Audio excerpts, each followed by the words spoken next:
A low wave beats monotonously against the shore.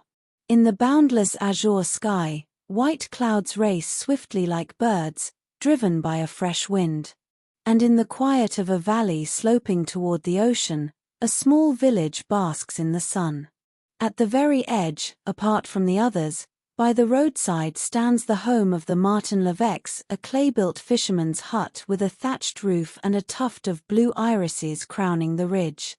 By the door, a tiny garden no larger than a palm, onions, a few heads of cabbage, parsley, chervil. A wattle fence separates it from the road. The master of the house is out at sea, fishing. His wife sits before the house, mending a large brown net stretched across the wall like a giant spiderweb. At the gate, on a crooked straw chair propped against the fence, a 14-year-old girl darns laundry, poor folks' linen, patched and repatched. Beside her, the younger sister, a year her junior, rocks a silent, uncomprehending infant. 2 toddlers, one 3, the other 2, sit nose to nose on the ground, digging in the sand and flinging handfuls of it into each other's faces. No one speaks. Only the baby, being rocked, whimpers ceaselessly in a thin, feeble voice. A cat naps on the windowsill. Along the facade, like a decorative border, white stocks bloom, and above them hums a cloud of gnats. Suddenly, the girl at the gate calls out, "Miriam." Her mother replies, "What is it?" "He's here again." Since morning, unease has hung over them. A strange old man, looking like a beggar, has been wandering near the house. They noticed him earlier, while seeing their father off to the boat and helping him load. He sat by the roadside ditch, across from their door. When they returned from the shore, he was still there, staring at the house. He looked pitiful, sickly. He sat motionless for over an hour. Then, as if sensing suspicion, he rose and limped away. But soon the family saw him again, walking back with the same slow, weary gait. He sat once more, this time a little farther off, as if to watch them. The mother and daughters grew frightened. The mother especially, she was a timid woman, and Leveque, the master of the house, wasn't expected back until evening. Her husband bore the name Leveque, she herself was Marten. So the villagers called them the Marten-Leveques. It was because she had first married a sailor named Marten, who each spring sailed to Newfoundland to fish for cod. In 2 years of marriage, she bore him a daughter and was 7 months pregnant again when the ship he sailed on, a 3-masted bark named Two Sisters out of Deep, vanished. No word came of the vessel. No crew returned. All assumed the ship had perished with its men and cargo.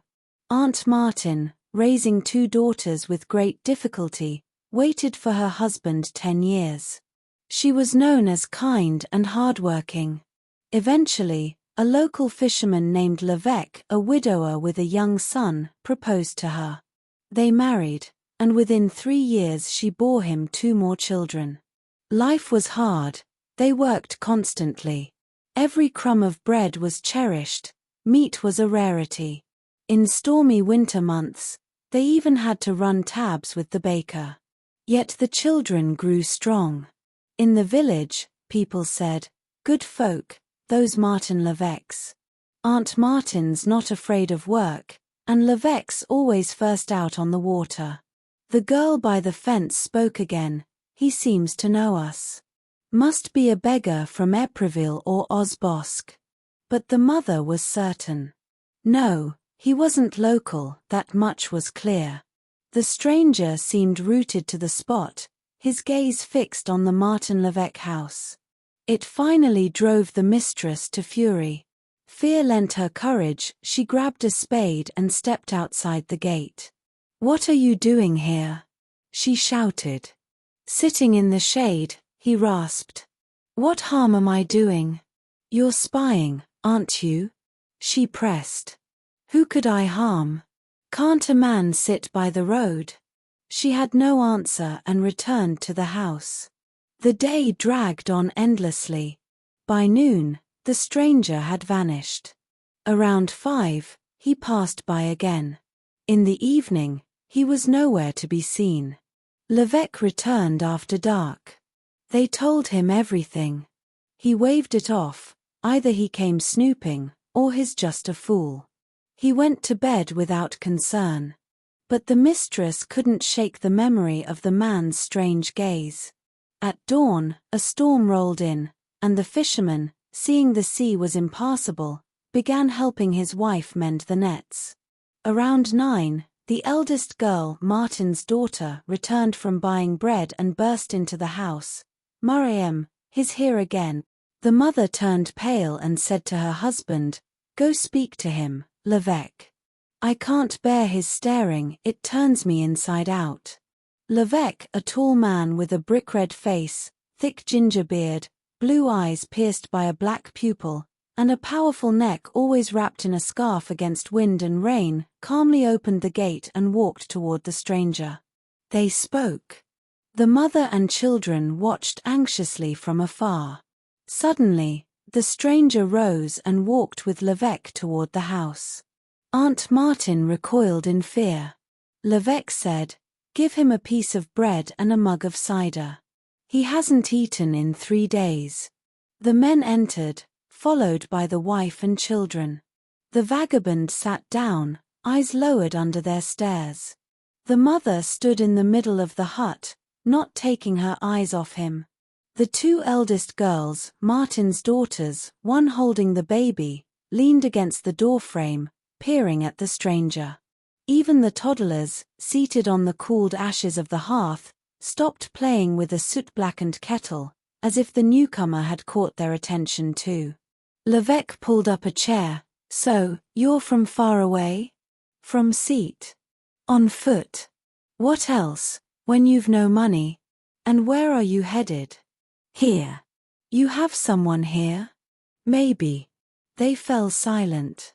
The guest ate slowly, a bite of bread, a sip of cider.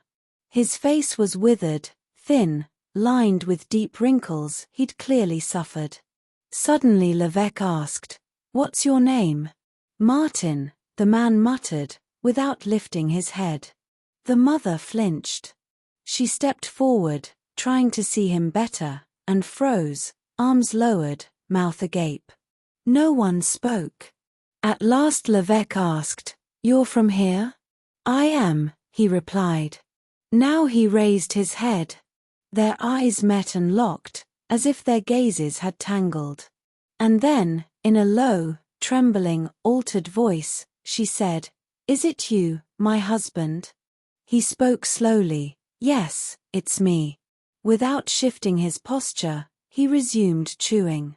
Leveques, more puzzled than shaken, asked again, "It's you, Marten?"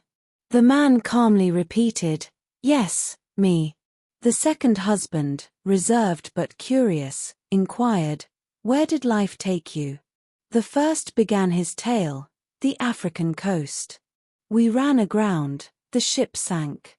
Only 3 of us survived, Picard, Vatinel, and me. Then we were captured by natives and kept for 12 years. Picard and Vatinel died.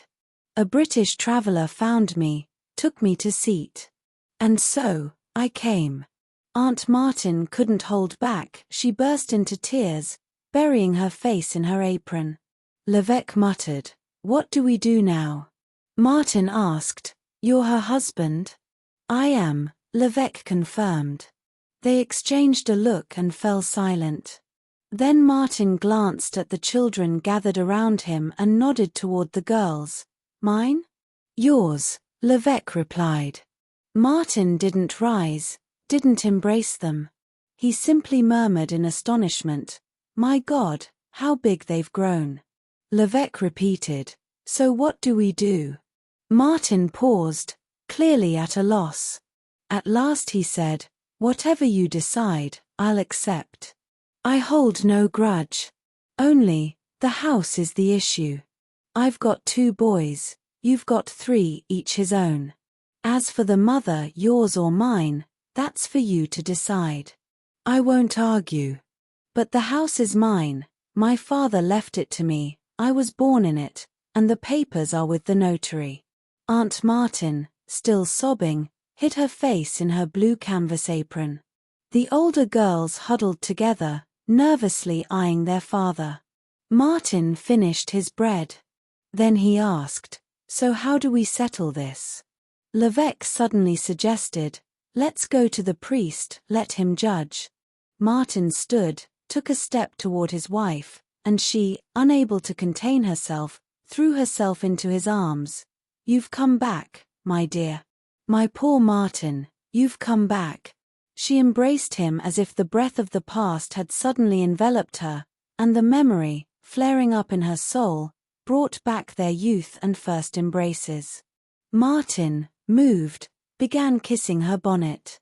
Hearing their mother cry, the two toddlers by the hearth began wailing in unison, and the baby, shrill as a broken whistle, squealed in the arms of Marten's younger daughter. Leveques stood by the door. "Let's go," he said. "We need to sort this out."